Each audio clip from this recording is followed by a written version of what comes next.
Raven, and I'm going to play with your mind this evening. Woo! As Keith mentioned, I moved to Salem a few years ago. It's always really nice to come home to Providence for a little while. It's the Myths and Legends show, as you know. And Keith asked me to come down here because I spent quite a bit of time when I lived here in Rhode Island collecting and researching and relating some of the weird myths and legends that we have in Rhode Island.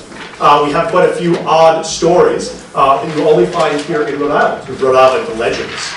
In fact, my first book, Haunted Providence, was a collection of Rhode Island myths and legends. Note how casually I mentioned that I've written more than one book. So there are a lot of different kind of stories floating around, and as you all were coming in, I was passing out a list of a number of interesting Rhode Island stories and legends. You all have a copy, yes? Excellent. Now the list is arranged like kind of a game board. We're going to play a little bit of the game. You're going to do a series of moves around this list. We're going to get down, because there can be only one, we'll get down to the greatest Rhode Island legend of them all. So, it's a very simple series of moves. Even you folks who have hit the bar early on should be able to handle this without Everyone, take your magic finger, look at your game board, bring your magic finger down on any circle. We're going to begin on a circle. Now, you could pick your favorite if you have a particular name that you like, or you could simply choose one at random. But, so all of our fingers are all on a circle, yes? Yes. Lady right here with dark hair and glasses, what's your finger on right now, right here? Rory Raven. Stop it. Guy next to you, what's your finger on? Ramtail Mill. Ramtail Mill, okay. Ramtail Mill is an old mill, it's no longer there. It's a mill that used to be out in Foster. And they had a kind of disagreeable night watchman who hanged himself one night in the mill. And the story goes that long after the night watchman's death, you could still see his lantern bobbing from window to window in the old factory. So not much of a story just on its own, but the thing is, the kind of kicker, is that in the 1880s, Rhode Island did the census, and you've got a whole list of all the population and the different sort of features and businesses in town, and this is absolutely true. You can go home and look this up. In the 1880s Rhode Island census, you'll find a mention for Ramtail Mill, it's actually Ramtail Factory, the census. It says, Ramtail Factory, a parenthetical comment, haunted. So it is Rhode Island's official haunting, the haunting of Ramtail Mill. If you think I'm kidding, go home and look it up. This is absolutely true.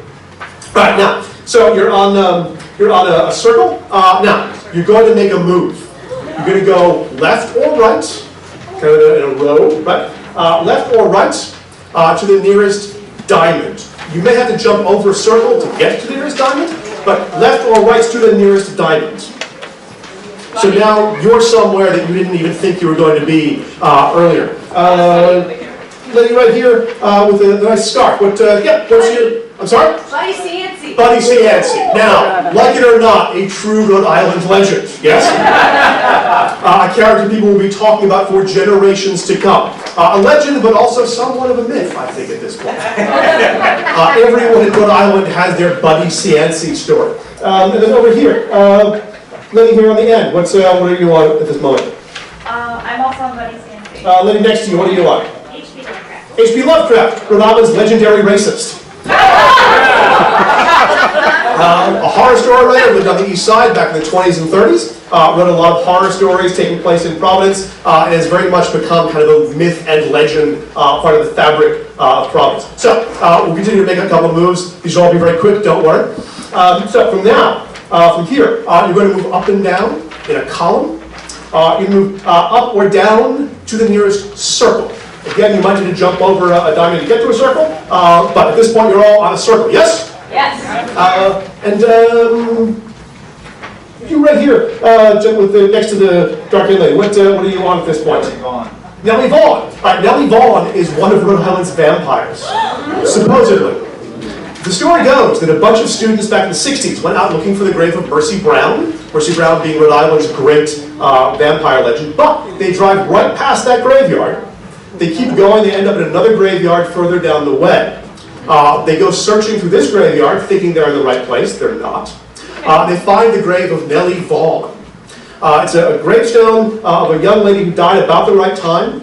And the weird thing is that her epitaph reads, "I am waiting and watching for you." Yeah. Clearly this must be the vampire's grave, right? The story goes out that Nellie Bond is a vampire and no grass grows on her grave, all these kind of stories, but they don't go back very far. They only go back about 30, 40 years when supposedly these people looking for Mercy Brown miss Mercy Brown, and they end up at Nellie Bond's grave. Lady in the second row wearing a scarf.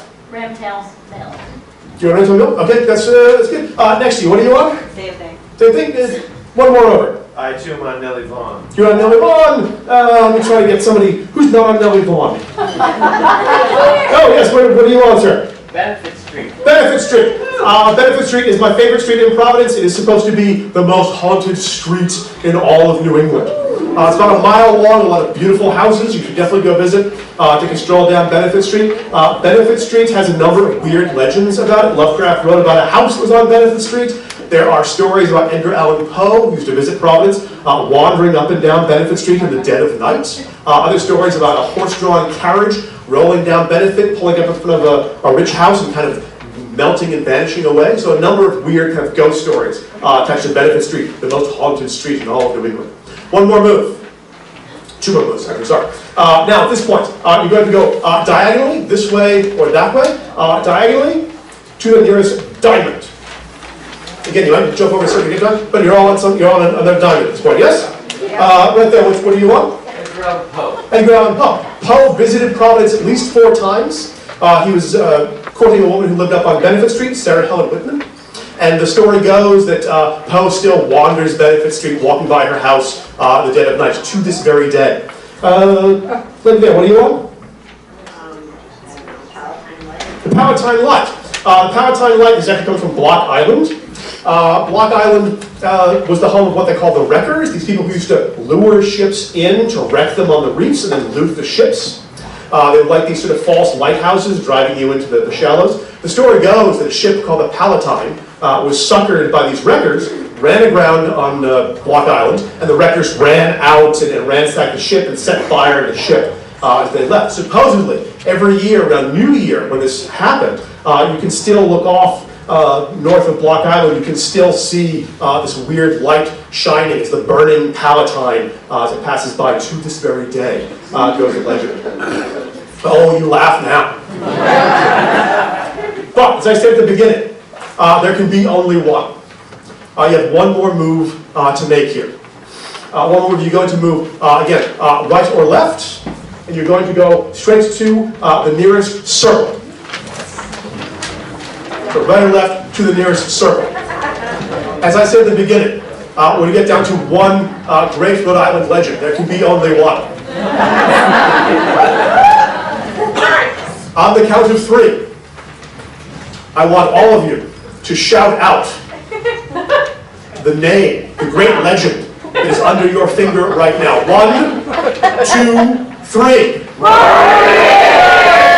I didn't quite get that.